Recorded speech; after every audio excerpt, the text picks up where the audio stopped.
Hello everyone, today we will be reading Wings of Fire, Book 1, The Dragonet Prophecy. Chapter 5. It seemed like a long time later when Starflight finally slunk back into the main hall with Morrowseer close behind him. Clay couldn't tell whether Starflight had told Morrowseer the truth, that he didn't have visions or read minds. He was just ordinary like the rest of the Dragonets. Who would be brave enough to tell Morrowseer that? The enormous Nightwing slithered off to the Guardian's cave without a word to Sunny or Clay. Starflight glanced at them, then turned and headed for his sleeping cave. Clay hurried after him. "What happened?" he asked. "What did he say to you?" "I'm not supposed to talk to it," Starflight said stiffly. He sat down in the middle of their cave, his wings askew behind him, and started poking through the scrolls on the floor. "It's over here," Clay said, nudging a fat scroll with the silver letters that had rolled under his sleeping ledge. Starflight unhooked it over with one talon, tucked it under a wing, and carried it up to his ledge. He curled up with his tail draped over his nose and started reading. "Wow," Clay said. "So it was that bad?" Tales of the Nightwings was Starflight's favorite scroll, and he always read it when he was upset or fighting with one of the other Dragonets. The tip of Starflight's tail twitched. "I have a lot to learn," he said. "But you already know everything," Clay said. "You have to be the smartest dragon in all of Pyrea. Couldn't he tell that by reading your mind?" Starflight didn't answer. "I thought he liked you. Surely he said something about what a great and noble dragon you must be because you're a Nightwing." A long, tired breath whooshed out of Starflight's snout. "Yeah," he said, "that's exactly what he told me, actually." "Oh, that's good, isn't it? Did he say when you'll get your powers?" Starflight fidgeted with the scroll, shredding a corner of it between his claws. Clay had never seen him upset enough to damage a scroll without noticing. He wished he could say something helpful, but he couldn't think of a single useful thing to say about Nightwings. "At least you're not a Rainwing," he tried. "Did Morrowseer say anything about glory?" "Not much," he said. "Don't worry about the Rainwing. I'll take care of it." Clay felt a cold chill climb up through the stone floor and spread up through his scales. What does that mean? What is he gonna do? "How should I know?" Starflight poked his nose back into the scroll. "Maybe she'll get to go home. She's probably the luckiest of us." Well, the pulse of fear pounding in Clay's head disagreed. He couldn't see the Guardians releasing glory, not after all the years of secrecy. "We have to go spy on them," he said, jumping to his feet. "We have to know what they're planning." He stopped halfway out the cave and stamped one foot in frustration. "Oh no, we can't. Morrowseer will know we're there." "Right," Starflight said. He'll hear you thinking all your big, loud, worried thoughts." "You don't know that my thoughts are loud and worried," Clay said. "Maybe they're quiet and serene." Starflight snorted with amusement, the first happy sound he'd made since Morrowseer showed up. Even through his worry, Clay was pleased. "What are you doing?" Sunny's anxious voice echoed across the main hall. "What was that for?" The tread of heavy dragon footsteps reached their ears with an ominous clanking. "Stop! Wait! You don't have to do that!" There was an enormous splash. Clay raced into the big cave with Starflight close behind. He skidded to a halt, horrified. Kestrel and Dune were standing on the bank of a river, holding a length of iron chain between their talons. Between them, Morrowseer was holding Sunny back with his tail, as the tiny golden dragon tried to climb over him. Webs emerged from the river, dragging a writhing, hissing ball of blue scales. Kestrel and Dune threw the chain around Tsunami's neck and wrapped it around one of her legs. The three guardians hauled her over to one of the rock columns that stretched from the floor to the ceiling high above. Dune flung the chain around the column twice, binding Tsunami with barely 3 steps to move in any direction. Kestrel took the 2 ends of metal and blasted them with a ball of fire. The metal melted into a bubbling mass welded together. Tsunami was trapped. Maybe some time away from the river will teach you to be grateful for what you have, Kestrel growled. It all happened so fast, Clay didn't have time to figure out what was happening, let alone stop it before it was too late. He let out a yell of dismay and charged across the cavern. Let her go! He grabbed the chain and let go at once, hissing in pain at the searing heat. You'll regret this, Tsunami snarled.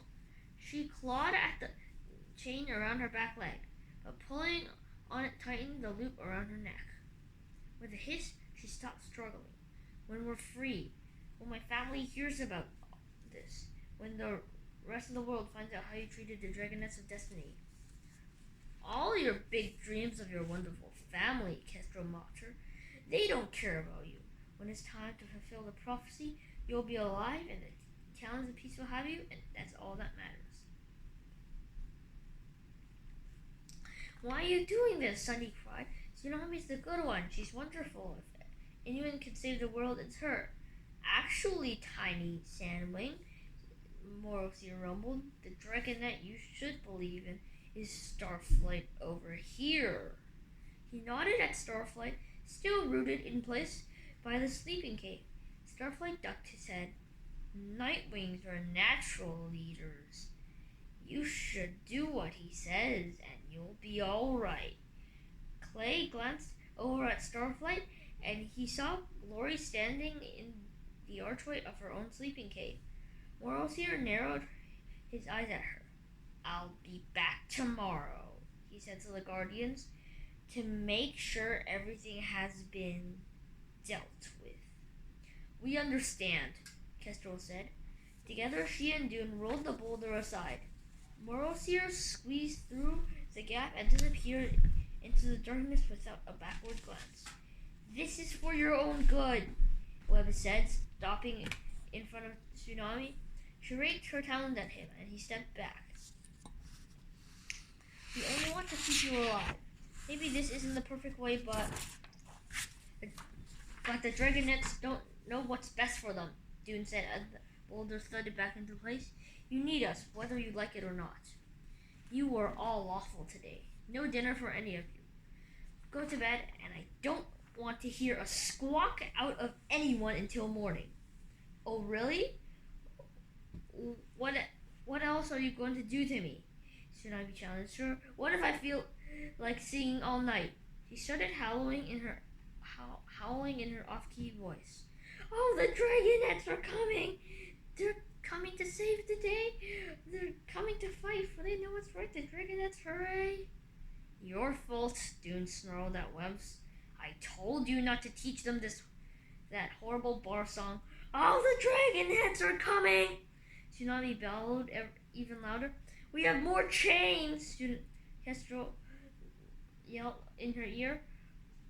Or we could throw one around your snout if you would like me to force you to be quiet.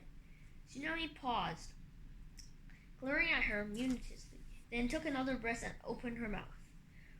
Or we could chain up one of your friends, Kestrel offered. Perhaps Clay would like to spend the night hanging from a stalactite so you could have some company out here.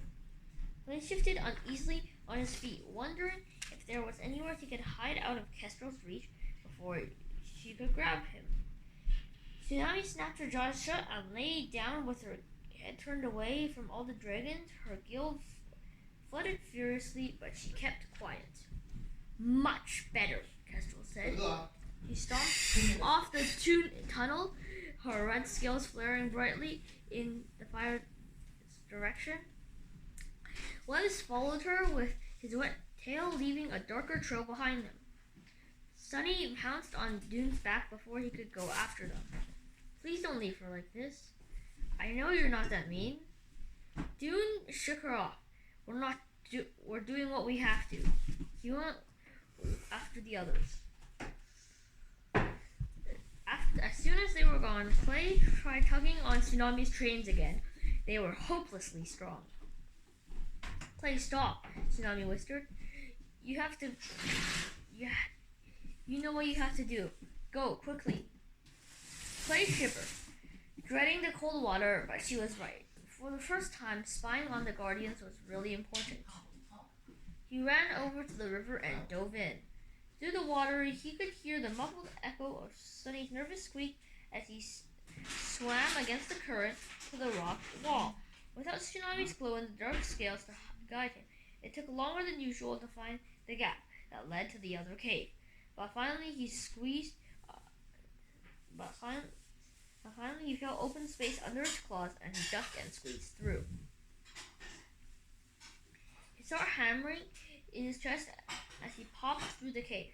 He slowly paddled to the surface and poked his ears into the water. This wasn't the loud confrontation they heard the previous night. This time, 3 big dragons were huddled around the fire, whispering. None of them glanced at the river as Clay floated closer. When tomorrow? Webs asked. Kestrel leaned toward the fire, baking her skills in even brighter red. He'll be back by midday. It has to be done by then. Her tail was coiled in a tight knot beside her. He doesn't want to see her again. Clay clenched his talons under the water. They had to be talking about Glory. Well, I'm not doing it, Web said. Dune shot him a withering look. No one thought you would. Even though this is all your fault, said Kestrel. I still think we need 5 of them. What's he gonna do about that? He'll find us a skywing, Kestrel said. Properly this time. No colorful substitutions. So they all went quietly for a moment, staring at the fire. So how and when? Dune said in his no-nonsense military voice. Drowning will be simplest, he glared at Webs. I joined the town to pieces. Stop killing dragons. But I won't argue with Morosier. But I'm not doing it myself. It has to be me, Kestrel said in a choked, tense voice. She's a rainwing, but she still might get away from you. She nodded at Dune's missing foot and the long scar that ran through his mangled wing. But can you go through with it? Webs asked. This isn't it too much like, I mean, we all know what happened. That was totally different. Lori is just a rainwing. I don't care about her.